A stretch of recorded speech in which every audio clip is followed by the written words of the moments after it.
Episode number 191. But Athos cried D'Artagnan, whose impatience was increased by the disregard of the authorities. Athos, where is he? As I was anxious to repair the wrongs I had done the prisoner, resumed the innkeeper, I took my way straight to the cellar in order to set him at liberty. Ah, monsieur, he was no longer a man, he was a devil.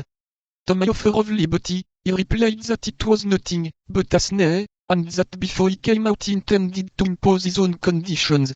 I told him very humbly, for I could not conceal from myself the scrape I had got into by laying hands on one of His Majesty's musketeers. I told him I was quite ready to submit to his conditions. In the first place, said he, I wish my lackey placed with me, fully armed. We hastened to obey this order, for you will please to understand, monsieur, we were disposed to do everything your friend could desire.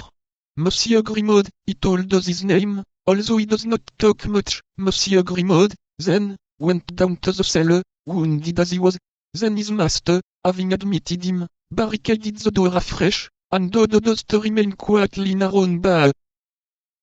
But, where is Athos now? Cried D'Artagnan. Where is Athos?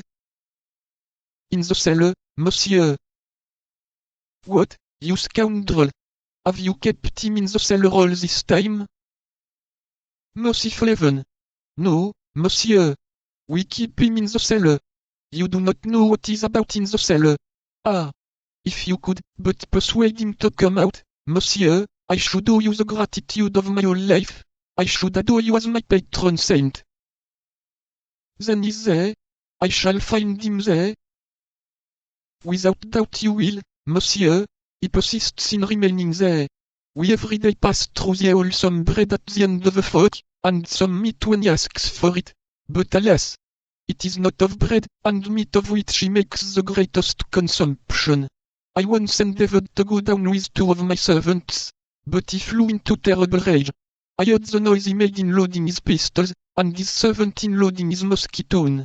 Then, when we asked them what was their intentions, the master replied that he had 40 charges to fire, and that he and his lackey would fire to the last one before he would allow a single soul of us to set foot in the cellar. Upon this I went, and complained to the governor, who replied that I only had what I deserved, and that it would teach me to insult honorable gentlemen, who took up their abode in my house.